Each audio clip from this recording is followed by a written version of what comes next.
Hello students, welcome back to my channel. तो आज के इस क्लास में आप सभी का स्वागत है। तो आज के इस क्लास में हम क्या पढ़ने वाले हैं? तो आज के इस क्लास में हम पढ़ने वाले हैं BA 5th semester major paper 8 history.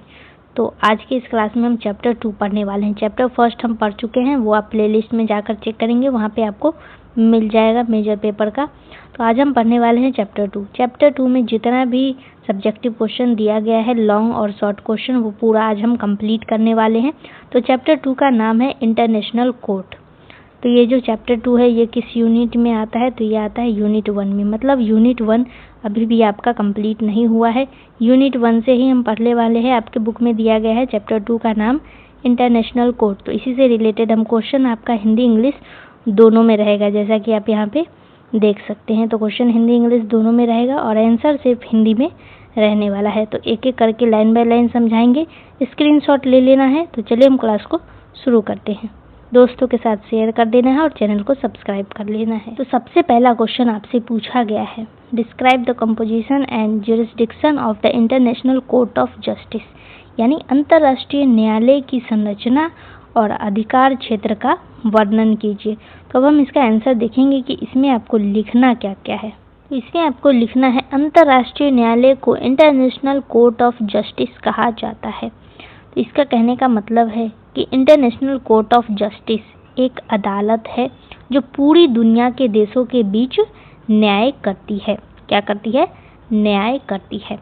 आगे लिखा गया है, जो यूनाइटेड नेशन का मुख्य न्यायिक अंग है। इसका कहने का मतलब है कि यह यूनाइटेड नेशन की सबसे बड़ी और मुख्य अदालत है। आगे लिखा गया है, इसकी स्थापना 1945 में हुई। तो किसकी स्थापना हुई थी? तो अंतर्राष्ट्रीय न्यायालय की स्थापना कब हुई? 1945 में, जब संयुक्त राष्ट्र बना था तब इसको बनाया गया था। इस अदालत को बनाया गया 1945 में, याद रखना है आपको। और आगे लिखा गया है, और इसका मुख्यालय नीदरलैंड के हेग शहर में स्थित है। इसका कहने का मतलब है, ये जो अदालत है ये नीदरलैंड के हेग शहर में काम करती है। नीदरलैंड के कौन से शहर में? तो हेग शहर में। आपको याद रखना है नाम कि ये अदालत कहाँ है। तो ये है नीदरलैंड के हेग शहर में। इसका जो मुख्यालय है ये कहाँ पे है? तो नीदरलैंड के हेग में। आगे लिखा गया, इसका मुख्य उद्देश्य विभिन्न देशों के बीच होने वाले विवादों को अंतर्राष्ट्रीय कानून के आधार पर शांतिपूर्ण ढंग से सुलझाना तथा अंतर्राष्ट्रीय संस्थाओं को कानूनी सलाह देना है।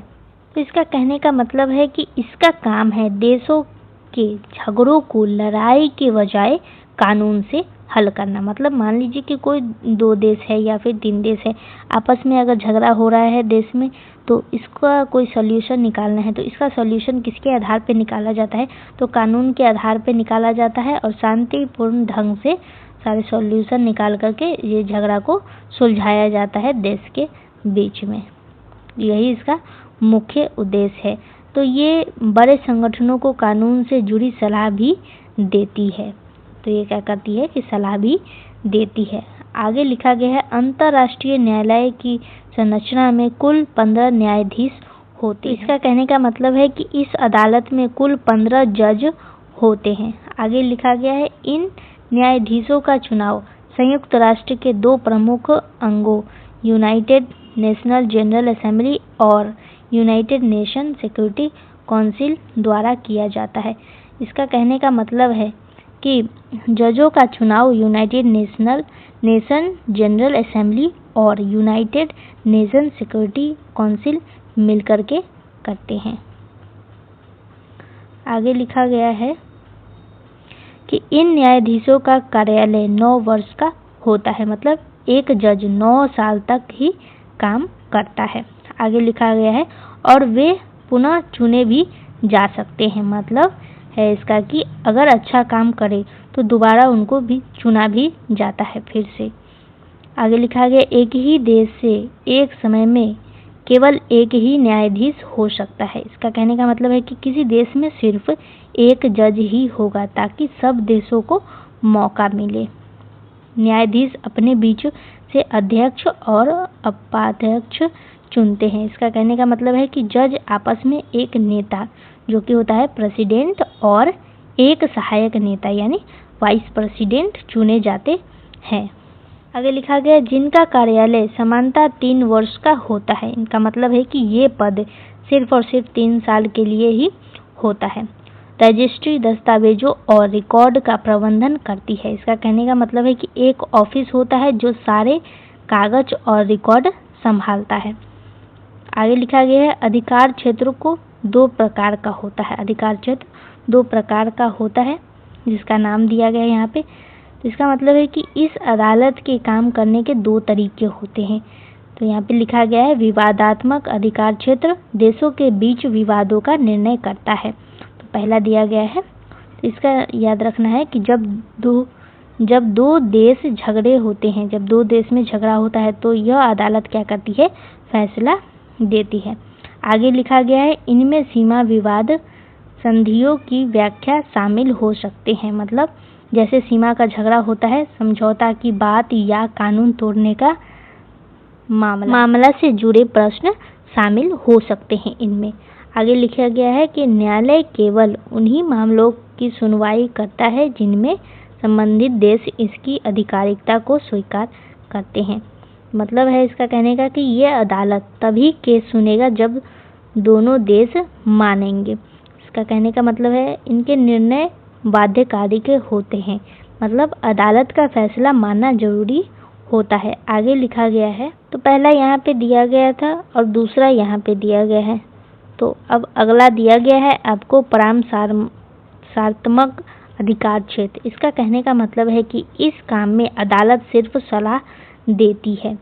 आगे लिखा गया है यह सलाह जनरल असेंबली और सिक्योरिटी काउंसिल को दी जाती है। यानी यह सलाह यूनाइटेड नेशन जनरल असेंबली को और यूनाइटेड नेशन सिक्योरिटी काउंसिल जैसे बड़े संगठनों को दी जाती है। आगे लिखा गया है यह सलाह बाध्यकारिता नहीं होती है। मतलब यह सलाह को मानना जरूरी नहीं होता है, लेकिन इसका बहुत महत्व होता है। इसका कहने का मतलब है कि फिर भी यह सलाह बहुत महत्वपूर्ण होता है और देश को सही रास्ता दिखाती है। तो आई होप कि आपको ये समझ में आ गया होगा। अब एक छोटा सा आपको यहाँ पे निष्कर्ष भी देना है। आगे लिखा गया है इस प्रकार अंतर्राष्ट्रीय न्यायालय विश्व में न्याय और शांति बनाए रखने के लिए एक महत्वपूर्ण संस्था है। इसका कहने का मतलब है कि यह दुनिया में शांति और न्याय बनाए रखने में मदद करती है। यह देशों के बीच विवादों को कानूनी तरीके से सुलझाकर अंतर्राष्ट्रीय सहयोग को बढ़ावा देता है और वैश्विक स्तर पर कानून के शासन को मजबूत बनाता है। इसका कहने का मतलब है कि यह लड़ाई के बजाय कानून के समस्या हल करती है और यह देशों के बीच अच्छे संबंध बनाने में मदद करती है।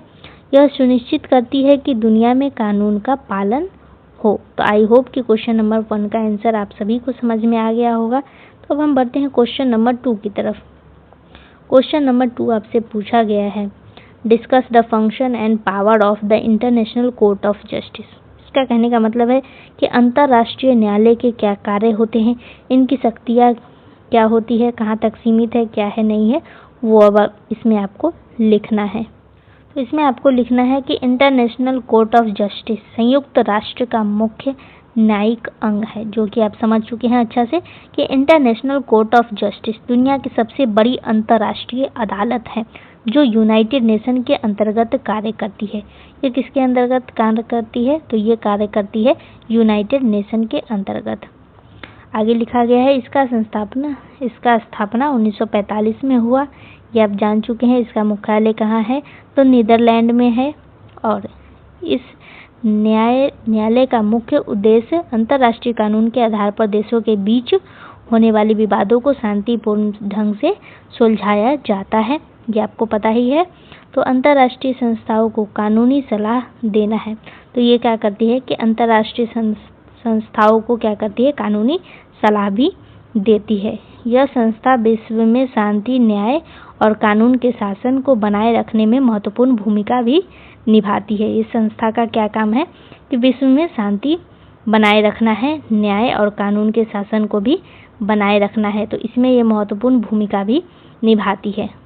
आगे लिखा गया है कि अंतर्राष्ट्रीय न्यायालय के मुख्य कार्यों में सबसे महत्वपूर्ण कार्य देश के बीच होने वाले विवादों का समाधान करना है। तो अंतर्राष्ट्रीय न्यायालय का अगर हम बात करें तो इसमें सबसे इम्पोर्टेंट कार्य होता है देशों के बीच होने वाले विवादों को रोकना, उसका समाधान निकालना। तो ये संस्था क्या करती है कि होने वाले विवादों को रोकती है और उसका समाधान निकालती है कानून के आधार पे। आगे लिखा गया है, जब दो या दो से अधिक देशों के बीच किसी संधि, सीमा, समुद्री अधिकार, कूटनीति संबंध या अंतर्राष्ट्रीय कानून के उल्लंघन से संबंधित विवाद उत्पन्न होता है, तब यह न्यायालय उस मामले की सुनवाई करता है। इसका कहने का मतलब है कि जब यह दो या दो से अधिक देशों के बीच क्या होता है कि झगड़ा हो जाता है, किसी भी मैटर को लेकर के अगर झगड़ा हो जाता है, मान लीजिए सीमा के मैटर को लेकर के अगर झगड़ा हो रहा है या फिर समुद्री अधिकार को या फिर कोई भी कूटनीति संबंध से रिलेटेड, कोई भी प्रॉब्लम से रिलेटेड अगर देश के बीच झगड़ा हो रहा है, तो इस झगड़ा को सुलझाने का काम करती है कौन? तो ये करती है इंटरनेशनल कोर्ट ऑफ जस्टिस। इस झगड़ा को सुलझाने का काम करती है, इसका सुनवाई करती है इंटरनेशनल कोर्ट ऑफ जस्टिस। न्यायालय का निर्णय अंतर्राष्ट्रीय कानून के सिद्धांतों और संधियों के आधार पर दिया जाता है। तो ये जो अदालत है ये क्या करती है कि ये कुछ सिद्धांत और संधि के आधार पर न्याय करती है। आगे लिखा गया, हालांकि यह न्यायालय केवल उन्हीं मामलों की सुनवाई करता है जिनमें संबंधित देश इसकी अधिकारिता को स्वीकार करते हैं। इसका कहने का मतलब है कि ये अदालत तभी केस लेती है जब देश खुद मानते हैं, देश क्या करते हैं कि अनुमति देते हैं, खुद इस अधिकार को स्वीकार करते हैं, तभी सुनवाई होता है। आगे लिखा गया है, इसके निर्णय अंतिम और बाध्यकारी होते हैं और संबंधित देश को उनका पालन करना होता है। इसका कहने का मतलब है कि इसका फैसला जो होता है वो आखिरी होता है और इसको मानना बहुत ही ज़्यादा जरूरी होता है। तो देश को इस फैसले को मानना ही पड़ता है, जो भी फैसला सुनाया जाएगा देश को मानना ही पड़ेगा। तो ये अगर फैसला लेंगे तो इसके बाद कोई भी फैसला नहीं ले सकता है, इनके फैसला लेने के बाद कोई भी नहीं है जो कि फैसला लेगा। तो ये अगर फैसला लेते हैं तो इस फैसला को देश को मानना पड़ता है। आगे लिखा गया है, अंतर्राष्ट्रीय न्यायालय का दूसरा महत्वपूर्ण कार्य परामर्शात्मक राय यानी एडवाइजरी ओपिनियन देना है। एडवाइजरी ओपिनियन का मतलब होता है कि इसमें क्या होता है कि सलाह दिया जाता है। आगे लिखा गया, इस शक्ति के अंतर्गत न्यायालय अंतर्राष्ट्रीय कानूनी प्रश्नों पर सलाह देता है। इसका कहने का मतलब है कि यह कानून से जुड़े सवालों पर क्या करता है, राय देता है। तो यह सलाह विशेष रूप से यूनाइटेड नेशन जनरल असेंबली और यूनाइटेड नेशन सिक्योरिटी काउंसिल के अनुरोध पर दी जाती है। इसका कहने का मतलब है कि ये जो सलाह है ये यूनाइटेड नेशन जनरल असेंबली और यूनाइटेड नेशन सिक्योरिटी काउंसिल के कहने पर भी दी जाती है। आगे लिखा गया है, इसके अतिरिक्त संयुक्त राष्ट्र की अन्य एजेंसी भी कानूनी मामलों पर न्यायालय से सलाह मांगती है। इसका कहने का मतलब है कि यूनाइटेड नेशन के और संगठन भी इससे सलाह ले सकते हैं। यानी इसका कहने का मतलब है कि यूनाइटेड नेशन की अन्य एजेंसी भी क्या करती है कि कानूनी मामला पर न्यायालय से सलाह मांग सकती है। आगे लिखा गया है कि हालांकि यह सलाह कानूनी रूप से बाध्यकारी नहीं होती है, मतलब इसे मानना जरूरी नहीं होता है, फिर भी अंतर्राष्ट्रीय राजनीति और कानूनी में इसका बहुत महत्व होता है। इसका कहने का मतलब है कि फिर भी यह सलाह बहुत काम की होती है, मानना जरूरी नहीं होता है लेकिन इसका महत्व होता है।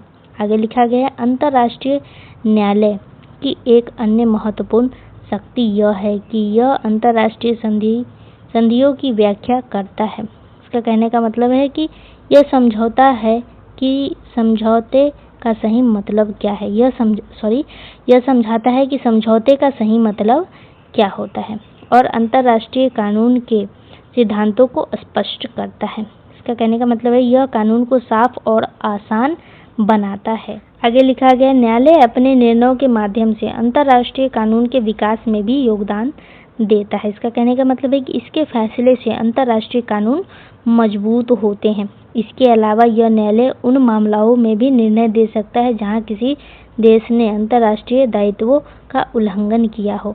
इसका कहने का मतलब है कि अगर कोई देश नियम तोड़े तो यह फैसला कर सकता है, यहाँ पर भी वो निर्णय ले सकता है। इंटरनेशनल कोर्ट ऑफ जस्टिस क्या करता है, उस जगह पर भी ये अपना निर्णय दे सकता है। न्यायालय साक्ष्यों की जांच करता है, गवाहों को सुनता है और कानूनी तर्कों के आधार पर निष्पक्ष निर्णय देता है। मतलब है कि यह सबूत देखता है और लोगों की बात भी सुनता है, उसके बाद ये अपना निर्णय देता है। यह बिना पक्षपात के सही फैसले देता है। आगे लिखना है आपको इसमें कि इस प्रकार अंतर्राष्ट्रीय न्यायालय के कार्य और शक्तियाँ अंतर्राष्ट्रीय शांति और न्याय को बनाए रखने में अत्यंत महत्वपूर्ण है। इसका कहने का मतलब है कि यह दुनिया में शांति और न्याय बनाए रखने में बहुत ही जरूरी है। आगे लिखा गया है, यह देश के बीच विवादों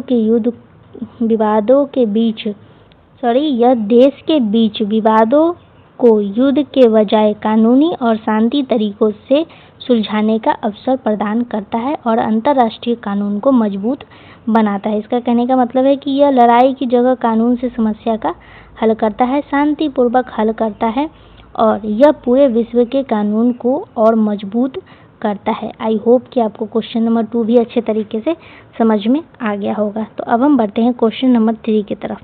तो क्वेश्चन नंबर 3 में आपसे पूछा गया है, analyse the composition, jurisdiction and role of the international court of Justice. मतलब अंतर्राष्ट्रीय न्यायालय की संरचना, अधिकार क्षेत्र और भूमिका का विश्लेषण कीजिए। तो इसमें आपको लिखना है, इंटरनेशनल कोर्ट ऑफ जस्टिस संयुक्त राष्ट्र का मुख्य न्यायिक अंग होता है, ये तो आपको पता है, जो यूनाइटेड नेशन के अंतर्गत कार्य करता है। ये भी आप पढ़ चुके हैं, समझ चुके हैं अच्छे तरीके से।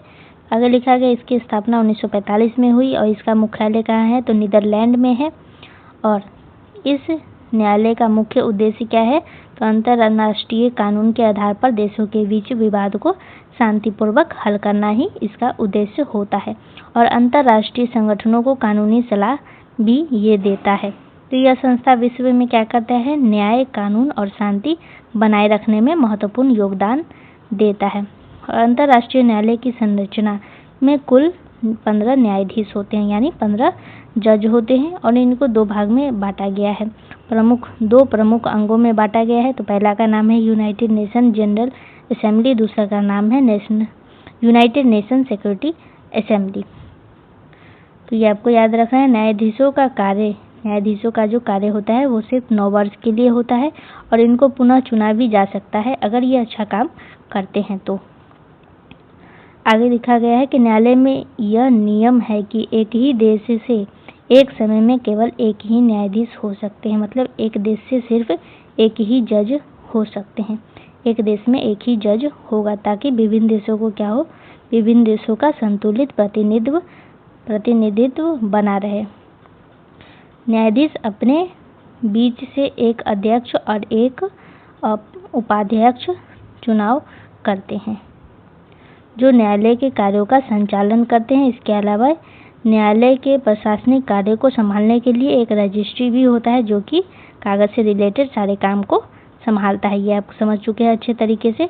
तो ये हम ऑलरेडी समझा चुके हैं आप सभी को। तो आप सभी को करना क्या है कि इसका स्क्रीनशॉट ले लेना है और एक एक लाइन बाय लाइन समझ लेना है खुद से ही, क्योंकि हम पिछले क्वेश्चन में भी इसको हम अच्छे तरीके से समझा चुके हैं। तो वही बात इसमें भी लिखना है। तो आई होप कि आपको इस क्वेश्चन का आंसर भी समझ में आ गया होगा। तो अब हम आगे बढ़ते हैं। तो अब हम करेंगे शॉर्ट क्वेश्चन। लॉन्ग क्वेश्चन आपसे इसमें 3 ही लॉन्ग क्वेश्चन पूछा गया था और शॉर्ट में भी आपको 3 ही पूछा गया है। तो शॉर्ट में सबसे पहला क्वेश्चन पूछा गया है, explain the election process of जजेस of the international court of justice, यानी अंतर्राष्ट्रीय न्यायालय के न्यायाधीशों के चुनाव की प्रक्रिया को समझाइए। इसमें आपको आंसर लिखना है, इंटरनेशनल कोर्ट ऑफ जस्टिस संयुक्त राष्ट्र का मुख्य न्यायिक अंग है। इसका कहने का मतलब है कि इंटरनेशनल कोर्ट ऑफ जस्टिस दुनिया की सबसे बड़ी अंतर्राष्ट्रीय अदालत है। ये यूनाइटेड नेशन के अंतर्गत कार्य करती है और इसमें 15 जज होते हैं और इनका चुनाव एक तय किया हुआ प्रक्रिया के द्वारा ही इनका चुनाव होता है। तो इस चुनाव प्रक्रिया का उद्देश्य यह सुनिश्चित करना है कि न्यायालय में योग्य, निष्पक्ष और विभिन्न देशों का प्रतिनिधित्व करने वाले न्यायाधीश शामिल हो। इसका कहने का मतलब है कि जजों को चुनने का एक तय तरीका होता है और इस प्रक्रिया का मकसद अच्छे और ईमानदार जज चुनना है।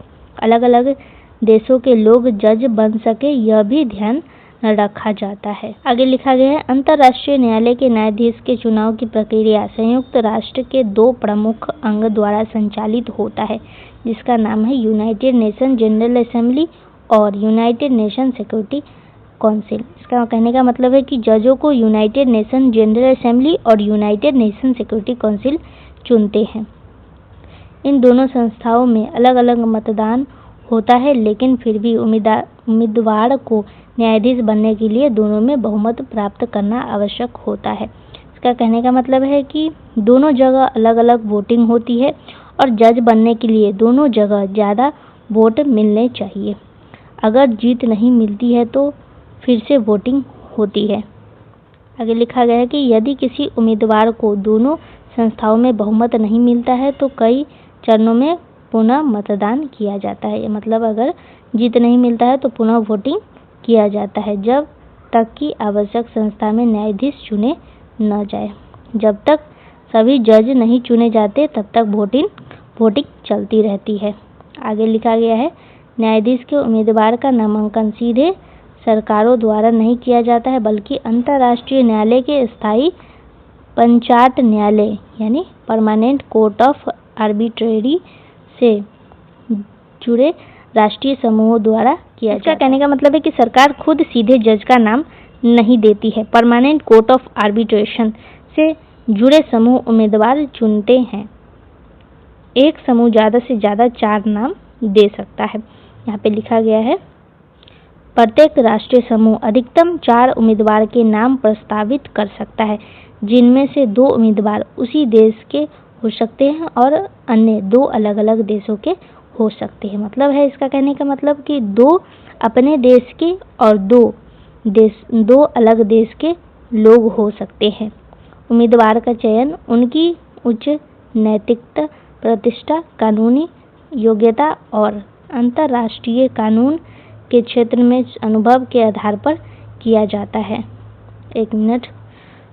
तो इसका कहने का मतलब है कि अच्छे ज्ञान और अनुभव वाले लोग को ही चुना जाता है। आगे लिखा गया है कि अंतर्राष्ट्रीय न्यायालय के न्यायाधीशों का कार्यकाल 9 वर्ष का होता है और वे पुनः चुने भी जा सकते हैं। इसका कहने का मतलब है कि जज 9 साल तक ही काम करता है और उनको पुनः दोबारा जज बन भी सकते हैं अगर वो अच्छा काम करते हैं तो। आगे लिखा गया है, चुनाव इस प्रकार आयोजित किया जाता है कि हर 3 वर्ष में न्यायालय के 1/3 न्यायाधीशों का पुनः चुनाव हो। इसका कहने का मतलब है कि हर 3 साल में कुछ जज बदलते हैं। अदालत का काम बिना रुके चलता रहता है, यानी इससे न्यायालय में निरंतरता बनी रहती है और नए विचारों का समावेश होता है। आगे लिखा गया है, इसके अंतर्गत यह भी ध्यान रखा जाता है कि न्यायालय में दुनिया के विभिन्न कानूनी प्रणालियों और भौगोलिक क्षेत्रों का उचित प्रतिनिधित्व हो। इसका कहने का मतलब है कि नए जज नए सोच लेकर के आते हैं, इसीलिए नए जज को आने का मौका मिलता है और ये बदलते रहते हैं। दुनिया के अलग अलग हिस्सों और कानूनों का ध्यान रखा जाता है। आगे लिखा गया, इस प्रकार अंतर्राष्ट्रीय न्यायालय के न्यायाधीशों के चुनाव की प्रक्रिया लोकतांत्रिक, संतुलित और निष्पक्ष मानी जाती है। इसका कहने का मतलब है कि यह चुनाव तरीका सही और न्यायपूर्ण माना जाता है। आगे लिखा गया है कि यह प्रक्रिया सुनिश्चित करती है कि न्यायालय में ऐसे न्यायाधीश चुने जाए जो अंतर्राष्ट्रीय कानून के विशेषज्ञ हो और जो निष्पक्ष रूप से देशों के बीच विवादों का समाधान कर सके। इसका कहने का मतलब है कि जो बिना अच्छे काम और समझदार जज ही चुने जाते हैं जो बिना पक्षपात के सही फैसले कर सके। तो आई होप कि क्वेश्चन नंबर 1 का आंसर आप सभी को समझ में आ गया होगा। तो अभी हम बढ़ते हैं क्वेश्चन नंबर 2 की तरफ। State the power and jurisdiction of the international court of justice. तो जुरिस्डिक्शन यानी अधिकार क्षेत्र के बारे में भी हम पढ़ चुके हैं और इसका पावर भी हम देख चुके हैं। तो वही बात इसमें भी लिखना है आपको। इसमें भी वही बात लिखना है। इंटरनेशनल कोर्ट ऑफ जस्टिस संयुक्त राष्ट्र का मुख्य न्यायिक अंग है जो यूनाइटेड नेशन के अंतर्गत क्या करती है, कार्य करती है। इसका स्थापना 1945 में हुआ है। हम बार बार आपको बोल रहे हैं तो आपको याद भी हो गया होगा। इसका मुख्यालय कहाँ है, तो नीदरलैंड में है। और इसका मुख्य उद्देश्य क्या है, तो अंतर्राष्ट्रीय कानून के आधार पर देशों के बीच के विवादों को शांतिपूर्ण सुलझाना ही इसका उद्देश्य है। झगड़ा को सुलझाना ही इसका उद्देश्य होता है। अंतर्राष्ट्रीय संस्थाओं को कानूनी सलाह भी ये देता है और यह संस्था विश्व में न्याय शांति बनाए रखने में महत्वपूर्ण योगदान देता है। अंतर्राष्ट्रीय न्यायालय की शक्तियाँ में सबसे महत्वपूर्ण कार्य होता है देश के बीच विवादों का निर्णय करना। तो ये देश के बीचों के होने वाले विवादों पर अपना निर्णय भी देता है। तो यह न्यायालय अंतर्राष्ट्रीय कानून के आधार पर विभिन्न प्रकार के मामलों की सुनवाई करता है, जैसे कि सीमा विवाद, संधियाँ की व्याख्या और समुद्री अधिकार से जुड़े मामलों पर क्या करता है, अपना सुझाव देता है। आगे लिखा गया, हालांकि न्यायालय केवल उन्हीं मामलों की सुनवाई कर सकता है जिनमें संबंधित देश उनकी अधिकारिता को स्वीकार करता है। मतलब ये जो न्याय लेंगे उसको स्वीकार करना पड़ेगा। ये जो भी फैसला होने के बाद जो भी फैसला लिया जाता है उसको मानना ही पड़ेगा देश को। आगे लिखा गया, न्यायालय के निर्णय अंतिम और बाध्यकारी होते हैं और संबंधित देशों को उनका पालन करना पड़ता है। तो ये भी आप समझ चुके होंगे। आगे लिखा गया है कि अंतर्राष्ट्रीय न्यायालय का अधिकार क्षेत्र मुख्य 2 प्रकार का होता है। पहला है विवादात्मक और दूसरा है परामर्शात्मक अधिकार क्षेत्र। तो विवादात्मक का मतलब क्या होता है? इसका मतलब होता है कि अंतर्गत दो या दो से अधिक देशों के बीच उत्पन्न विवादों पर यह क्या करता है, निर्णय करता है।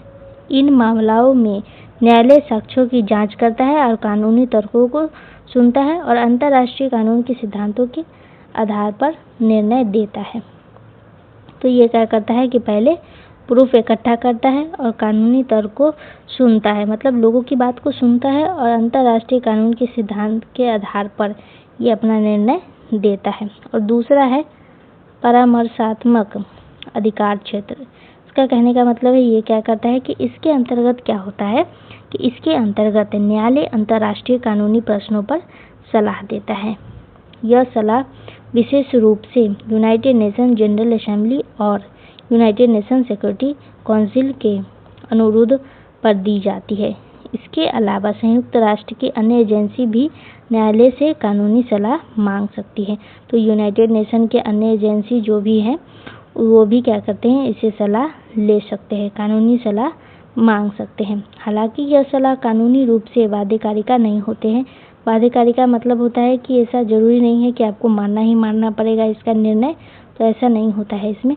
लेकिन अंतर्राष्ट्रीय मामलों में इसका बहुत ही महत्वपूर्ण योगदान भी रहा है, आपको इसका इम्पोर्टेंस भी है। आगे लिखा गया, इस प्रकार अंतर्राष्ट्रीय न्यायालय की शक्तियाँ और अधिकार क्षेत्र अंतर्राष्ट्रीय कानून को लागू करने, देश के बीच विवादों की शांतिपूर्ण ढंग से सुलझाना तथा विश्व में न्याय शांति बनाए रखने में महत्वपूर्ण भूमिका निभाती है। तो ये जो संस्था है, यह संस्था अंतर्राष्ट्रीय सहयोग को बढ़ावा देती है और कानून के शासन को मजबूत भी करती है। तो आई होप कि क्वेश्चन नंबर 2 का आंसर आप सभी को समझ में आ गया होगा। तो वही बात इसमें भी लिखना था जो कि शुरू में हम आपको समझा चुके हैं। अब हम बढ़ते हैं क्वेश्चन नंबर 3 की तरफ। तो describe the practical success of the international court of justice, यानी अंतर्राष्ट्रीय न्यायालय की व्यवहारिक सफलताओं का वर्णन कीजिए। अब इसको हम लाइन बाय लाइन समझेंगे। इसमें आपको लिखना है, इंटरनेशनल कोर्ट ऑफ जस्टिस संयुक्त राष्ट्र का मुख्य न्यायिक अंग है, जो कि आपको ऑलरेडी पता है, जो यूनाइटेड नेशन के अंतर्गत काम करता है। इसकी स्थापना 1945 में हुई और ये नीदरलैंड, इसका मुख्यालय कहाँ है, तो नीदरलैंड के हेग में स्थित है। तो इस न्यायिक का मुख्य उद्देश्य होता है देशों के बीच विवादों को शांतिपूर्वक ढंग से सुलझाना और अंतर्राष्ट्रीय संस्थाओं को कानूनी सलाह देना। और समय समय पर इस न्यायालय ने कई महत्वपूर्ण मामलों का निर्णय देकर विश्व शांति और न्याय को बनाए रखने में व्यवहारिक सफलता भी हासिल की है। और अंतर्राष्ट्रीय न्यायालय की सबसे बड़ी व्यवहारिक सफलता यह है कि इसने कई अंतर्राष्ट्रीय विवादों को युद्ध के बजाय कानूनी तरीके से सुलझाने में मदद की है। यानी ये प्रॉब्लम को सुलझाता है, लेकिन कैसे सुलझाता है, तो ये लड़ाई के बिना ये कानून की मदद लेकर के प्रॉब्लम को सॉल्व करता है। तो विभिन्न देशों के बीच सीमा विवाद, समुद्री अधिकारों से संबंधित विवाद तथा संधियों की व्याख्या से जुड़े मामलों का समाधान न्यायालय ने शांतिपूर्वक ढंग से किया है। तो शांतिपूर्वक ढंग से ये क्या करते हैं कि झगड़ा को सुलझाते हैं। तो कई देशों ने न्यायालय के निर्णय को स्वीकार किया है और उनका पालन भी किया है, जिससे अंतर्राष्ट्रीय कानून के प्रति विश्वास बढ़ा है। तो कई देश क्या करते हैं, इसके फैसले को स्वीकार भी करते हैं। इससे क्या हुआ कि अंतर्राष्ट्रीय कानून के प्रति विश्वास बढ़ चुका था।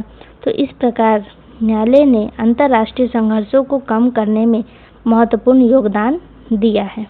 आगे लिखा गया, अंतर्राष्ट्रीय न्यायालय की एक अन्य सफलता यह है कि इसके निर्णयों ने अंतर्राष्ट्रीय कानून के विकास में महत्वपूर्ण भूमिका निभाई है। आगे लिखा गया है, न्यायालय ने अपने निर्णय के माध्यम से कई कानूनी सिद्धांतों को स्पष्ट किया है और अंतर्राष्ट्रीय संधियों की सही व्याख्या प्रस्तुत भी की है। इससे अंतर्राष्ट्रीय कानून अधिक स्पष्ट और प्रभावी बन गया था। तो इसके अतिरिक्त क्या हुआ कि न्यायालय द्वारा दी गई परामर्शात्मक राय ने भी अंतर्राष्ट्रीय संगठनों को महत्वपूर्ण कानूनी मार्गदर्शन प्रदान किया है। मतलब ये जो सलाह देते थे वो भी बहुत ही ज़्यादा हेल्पफुल रहा है, मार्गदर्शन प्रदान करने में बहुत ही ज़्यादा हेल्पफुल रहा है। हालांकि न्यायालय की कुछ सीमाएं भी है, इसका कुछ लिमिट भी है।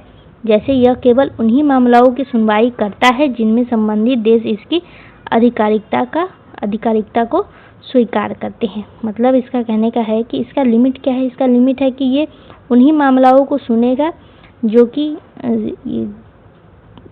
जो कि देश स्वीकार करता है। इसका कहने का मतलब है कि अगर ये कोई फैसला ले रहा है, डिसीजन अगर सुना रहा है, तो उस फैसला को आपको मानना ही पड़ेगा। तो जो देश इसकी फैसला को स्वीकार करते हैं तो उन्हीं मामलों को ये सुनता है। जो स्वीकार नहीं करते हैं तो उनका ये मामला नहीं सुनता है।